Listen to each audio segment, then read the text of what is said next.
I want to leave an impact, and not just to my family, to everyone around the world, and women and kids especially. I do have a fundraiser, not a fundraiser. God, I'm sorry, a nonprofit. Oh my God. I have a nonprofit that I want to continue growing, and it's mainly for kids for financial literacy. Again, I come from the hood too. Like, I came from Washington Heights, New York, and I didn't know what that was. So New York. I didn't know what financial literacy was, never taught to me in school or at home. So I feel like it's part of my duty to give back to the community and just, share the knowledge that I'm building myself today. Okay. What is it exactly that you do for the audience, So I am a business coach. I teach a lot of entrepreneurs on like the foundation of business. Again, always wanting to impact some way, somehow. A lot of entrepreneurs doesn't know the importance of just having like the foundation of business. They just go straight to business, or like, oh yeah, I want to start something, but you start something and then what happens? How do you grow that business?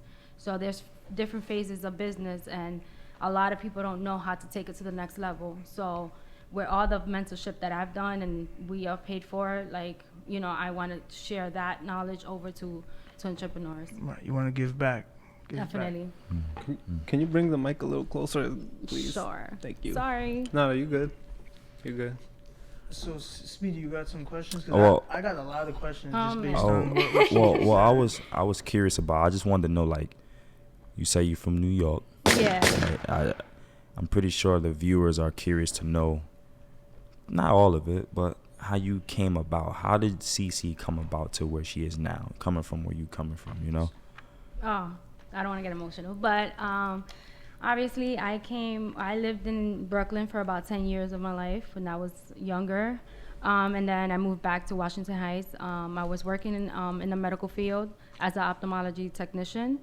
Once I entered that place, I said to myself, I'm not lasting more than 4 years, just because I saw everyone was miserable.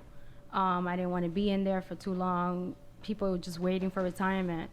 I always knew I wanted to be into real estate because I love interior designing. I just didn't know how to enter. So I went to a seminar, and it was a 3-day seminar, and it kind of completely changed my mindset. Then I read Rich Dad, Poor Dad. I think that's a start for everyone. Yeah, right. That's where it And starts. honestly, yes, I literally quit my job after reading that book. Like 6 months later, I had to figure it out. I have a 7-year-old son now. He was 2 when I quit my job. Everyone was like, you're out of your mind. Right. Like, you're about to leave a union job. You took a leap of faith. Yeah, I really did. He was like, you're about to leave a union job to just, just start your own thing and just quitting. I'm like, yeah. That's very powerful. I took an Uber the other day, and the lady, she had a job that she was making like $130,000 a year. And she did the same thing. Mm-hmm. Yeah. She had to. She was miserable. It's like money doesn't buy happiness. You know what I mean? So. And it's when I was working at the hospital. I was working at the hospital 9 to 5. Then I was going to college for business. So it was just like it made no sense. I'm literally just doing like. I used to leave the house at 7 in the morning, come back home like at 10 o'clock at night. I barely saw my son anywhere. So I'm like, I just took the leap of faith. I quit my job and I started wholesaling. And then, that was a rocky road. I really thought I was going to get my first deal like in the first month or so. So it's like for the viewers, can you explain what wholesaling is for those that I don't know? Yeah, so wholesaling is you honestly finding a distressed property, get it on contract, and sounds much better.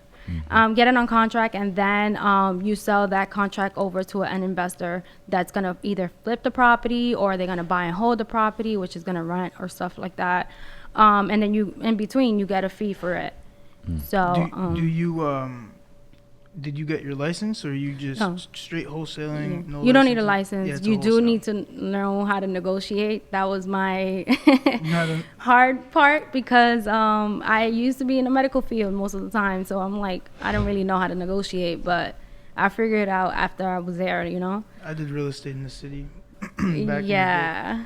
what timeline was this? Like, Uh, what year did you start? right. And kind of break that down. So I left the hospital job in June 2018. Mm-hmm. So ever since I've just been self-employed. I was working with I was wholesaling with one of my friends, because obviously wholesaling sounds so beautiful, like you just think that you just sell the contract over. We already know. Mm-hmm. But if you don't have a system, if you don't have a business or a foundation for it, it's not going to be long term. So we built, the foundation. We built the company from the bottom up, and I was with her for about 4 or 5 years. I was just like, at this point, like, okay, it was coming repetitive for me already. So I just wanted to do my own thing. I started working for a construction company as an operational manager. Helping them out, systemize their business as well. I saw that I was just helping a lot of people with just starting the foundation in their company, that I was just like, hey, I can do this for like living. This is what I enjoy doing, and I'm passionate when I'm sitting there in the room just really helping business owners with their companies. Like, we look at the nitty gritty, like how can we take this company to the next level, looking at all the issues that they're currently having.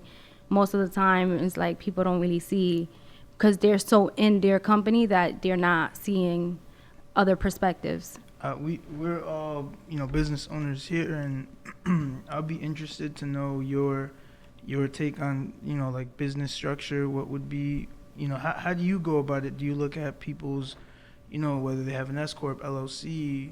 How do you analyze someone's business? Like, what steps do you take, and how did you go from wholesaling to, which is real estate, to then now all of a sudden knowing all this information about business? Right. And so being in the wholesaling world, we really saw, we didn't want just a profit, we wanted a business.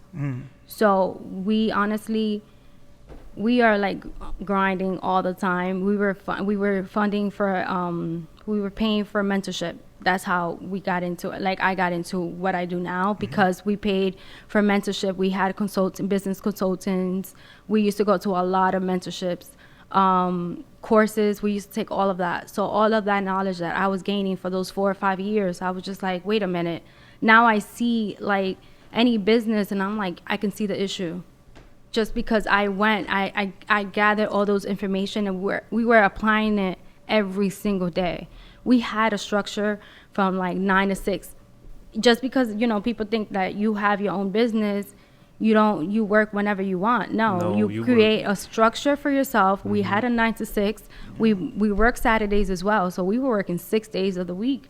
And every single day we were just like applying everything we were learning.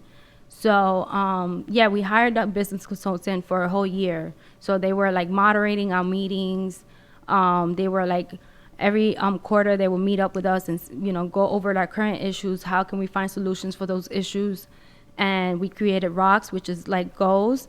And then we just put it in paper, and then it's accountability. just That's a holding lot yourself of, accountable, a lot of businesses fail because they have no accountability and leadership. And that's where I feel like I gain my power. By any chance, do you practice GAAP? The generally accepted accounting principles. No. Are you familiar with that? The gap? Yeah. No. GAAP. All right. Yeah. Well, I think especially for you, as a business advisor, right? Yeah. I think if you research GAAP, I think that will, take your business even to the next level, because GAAP is, they're the principles that businesses use for accounting, just to take a business from the, their accounting ledger from one side of the accounting to the accrual side, which is now you're dealing with futures and, future contracts and things like that. Yeah. So, I'm not gonna get more into detail. No, I got you. Yeah, definitely something to look into. Yeah, thank you. Something I was curious about to know about you, and it's a question I was thinking about today as I was driving. I was like, all right, I know she worked a 9 to 5. You explained that, and then you crossed over. There's something that a lot of people struggle with when it comes to crossing over and converting. Yeah. So when did you feel like you arrived to entrepreneurship? Like, when was the day? Do you remember the day, the time, the feeling? Do you remember that moment?